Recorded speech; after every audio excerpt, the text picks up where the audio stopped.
Network, your team every day.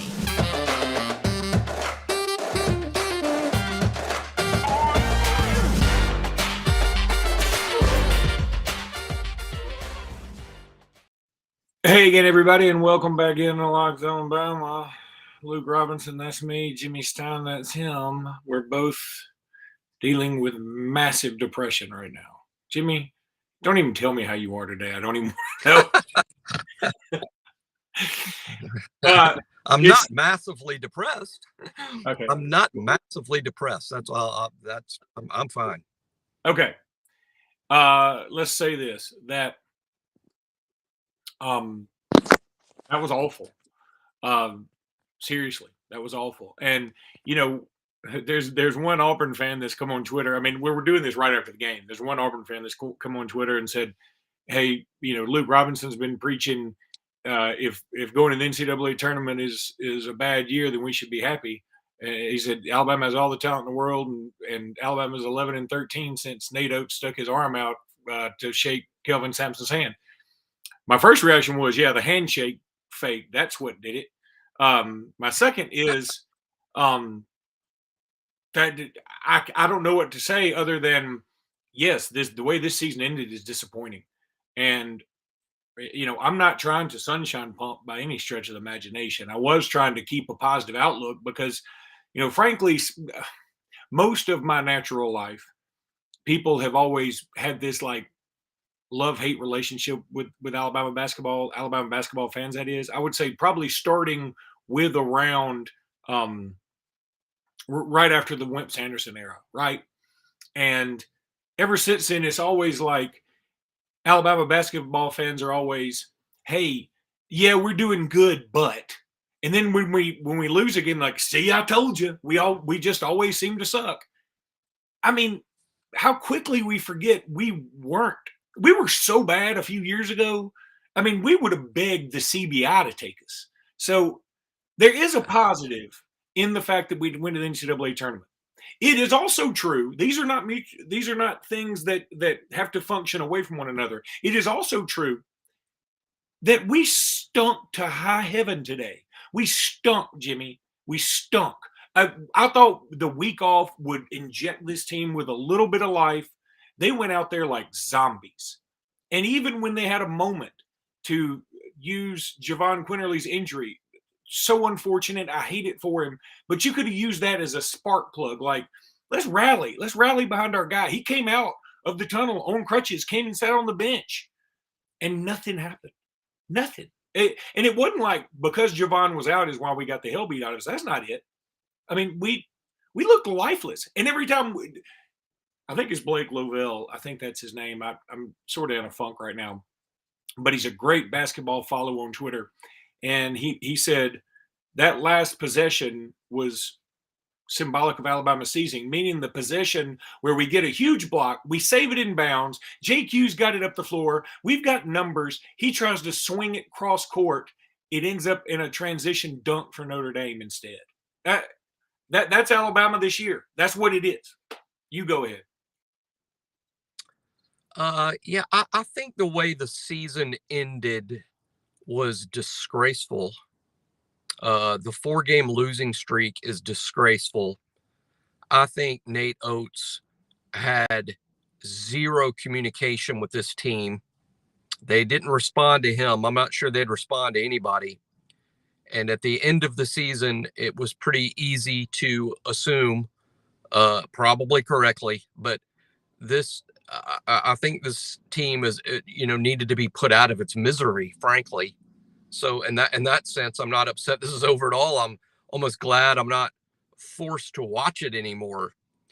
Now, that all said, Alabama, and I picked Notre Dame to win the game. And that was it. And if you'd have told me before the game that we would not have Javon Quinterly, and that's what happened, we didn't have Quinterly in this game, then I'd have told you the game wouldn't be close.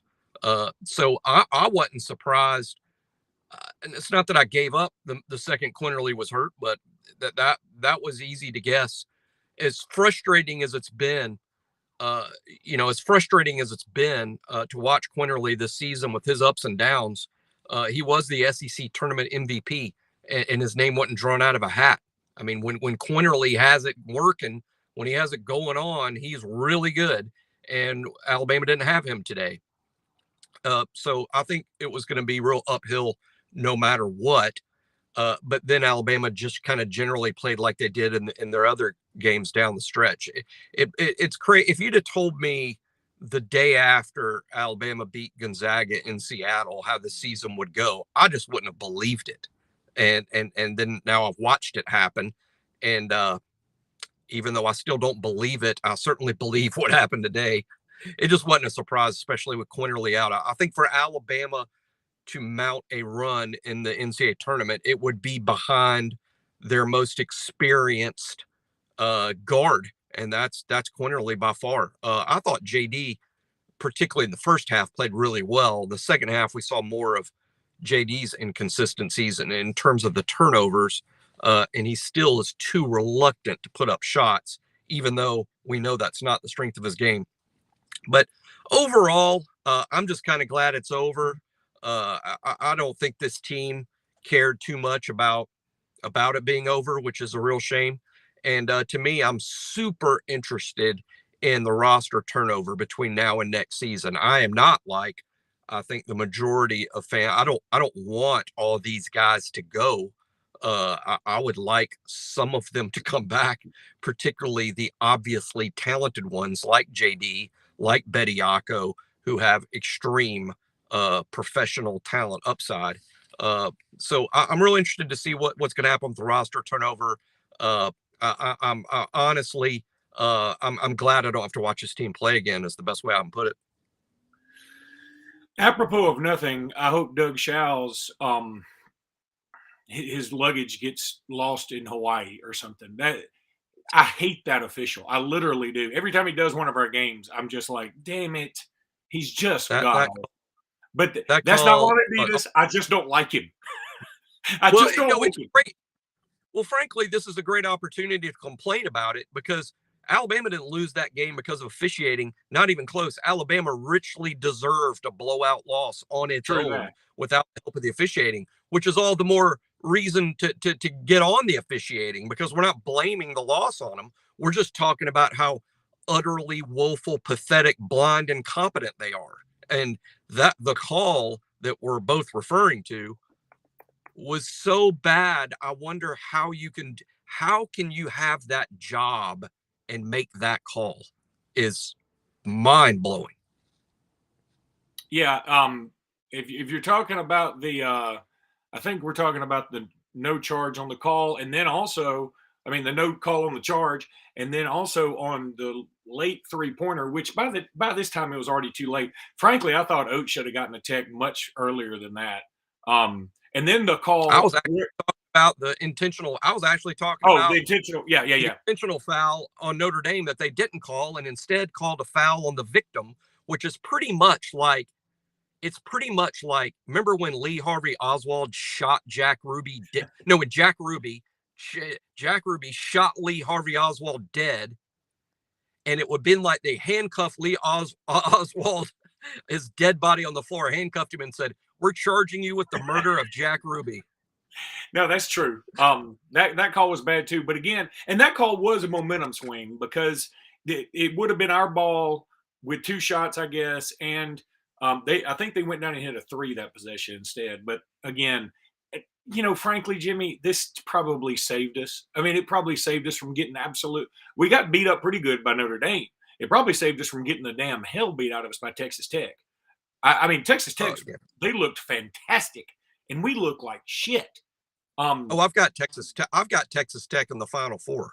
They're one of the 2 survivors that I have in my Final Four is Texas Tech. But I'll say this one thing: I'll if Notre Dame shoots like they did today, they can play with Texas Tech. They'll play with anybody. They shot 75% from 3 in the first half.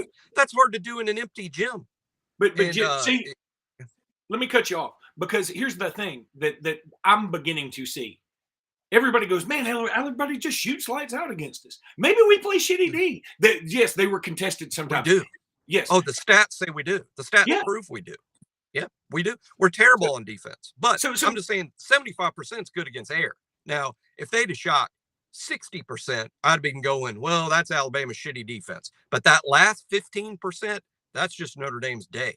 And that Karnak guy that I didn't really pay a lot of attention to in my game prep, he scored, 50. That's just, magic, I guess. His name's Cormac Ryan, which sounds like Yeah. I'm reading his name off of a folder in a doctor's office. Like, Cormac Ryan. Is there a Ryan Cormac here? It sounds like his name's backwards. It's sort of the Jennings Hester Hennings Jester type situation. For those who remember the Alabama linebacker. Anyway, I guess we'll call it a day right here. We had to have a reaction video because Jimmy and I don't mind taking medicine. Well, we do. We don't like medicine. We wish we didn't have to take medicine. It'd be fantastic. I'm going to take some. I'm going to take some right now. In the is it in a 16-ounce can or what? It's in a big bottle, and it started its life as a grape. Yeah, this was awful. There's no sugarcoating. This was horrible. This was a bad look. Well, yeah, but look. again, what I'm choosing to do is I'm not say excited. That's the wrong term. I'm really intrigued by the roster turnover. We got 5 freshmen coming in. I'm assuming Namari Burnett will be back. That's 6. As to the makeup of the other 7 guys we have to have between now and then, I have no clue. No clue. I guess Gurley's coming back because he said he is.